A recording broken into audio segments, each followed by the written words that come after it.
what's up? How are you doing? In this particular lesson, like since every year there are so many technological changes, that the approach which I followed in 2013 to read the Hindu in 1 hour, 1.5 or 2 hours, it's not relevant anymore. You can do it much efficiently and you don't even need to make that comprehensive notes because everything is available now. So how you can reduce the time from 1 hour to 1.5 hours and you can read effectively the Hindu for 2018 and 2009 aspirants. So let us get started. So guys, 2018-2019 aspirants, how to read the Hindu. So we'll start with the basic approach first, and this approach is more or less same for last 2 years, but like the fundamental shift is that now the DNA analysis is done by a lot of educators on an academy. So you can follow educators like Jatin Verma is there, Pooja is there. So whichever educator you like, you can follow their summary. So many people think that it is leaning towards left and they don't fundamentally believe in what the newspaper write. So what should they do about it? So the only answer to those people is that the questions are asked from the Hindu newspaper and that's why you study it. You don't study it for entertainment purposes. Most of the civil servants, they don't study it after they become civil servant. So it just proves the fact that many people just study it for the sake of clearing the exam. Like nobody studies before becoming a civil servant. Just like for 1 year they study, maximum 2-3 years.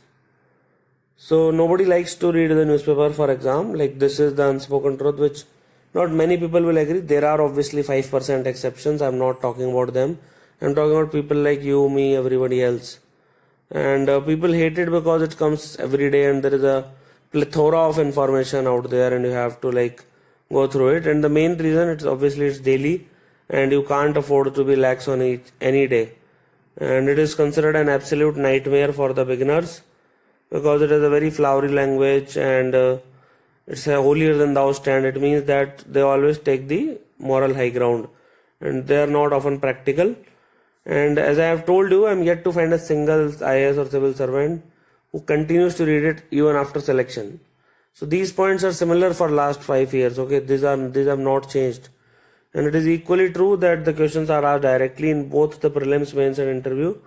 In next lesson, I'll quote a lot of examples so that you exactly know if I'm not I'm saying the exact truth.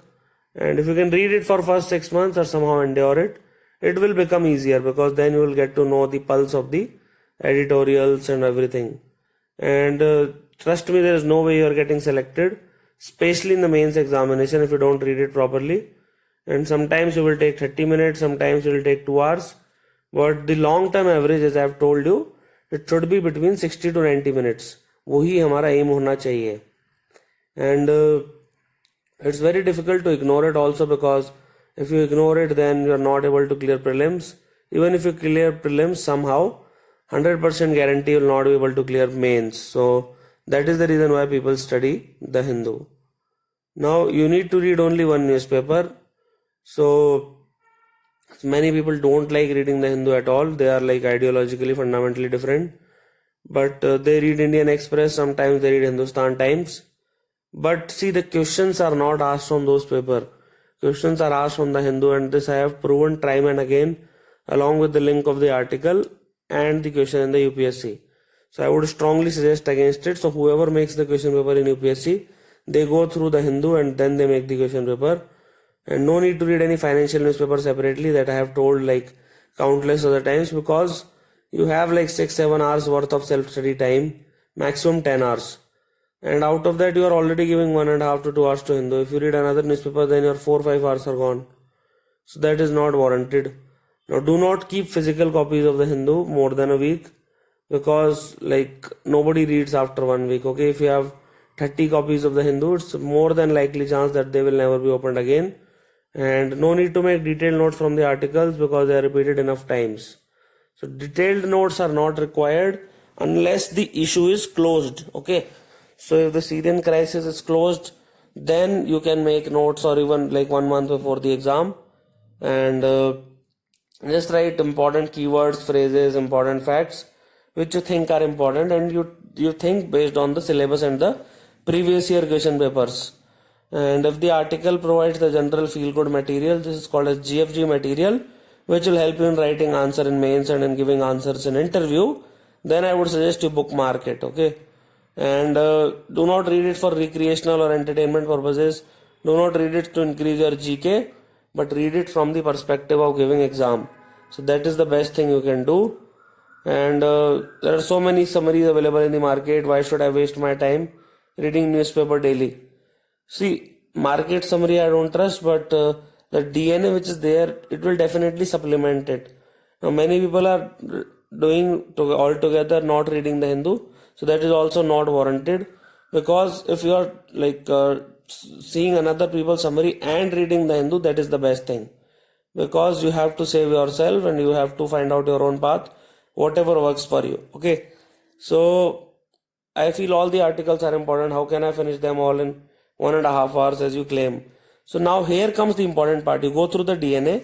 The educator will tell you, like Jatin, Pooja, Pooja Mishra, so they will tell you that these are the articles which are important. So just remember that nothing is absolute. Not all articles can be equally important, and everything is relative. Relative means what is the odds of question being asked from that in UPSC. That is what I want to say. Now filtering, which is based on syllabus or exam. So prelims is a very objective type exam. Mains is subjective type. Interview is also personality test. So filtering means it depends on the yield. So high yield material is like must read, because the questions will be asked from it almost every time. Medium yield material is like glance through the article and note down 1 to 2 pieces of information. Low yield material is just read the headline and bold paragraph. And if it is very low yield material, the cost to benefit analysis is very, very bad. So ignore the entire page. So this is how you have to go through it. High yield material and medium yield material has to be read. Low yield material and very low yield material. For example, sports news. For example, news in the city based region. For example, supplements. So they come under this category. I'll tell you in the next lesson. So we will discuss how to filter article using the previous year question papers, the syllabus, the keywords, and your intuition or the gut feeling. Now we will also see the definition of what is general feel good material, which examiner likes to see, and we will also see live examples of articles based on the Hindu of 2017 and 2018, which I will or I will not read myself. So some of the examples which you should read in science and tech, it includes e-governance, new operating system, social media, any new research, IT role in crime prevention, catching criminals. If the article is related to this, vulnerability to IT, etc., you should read it.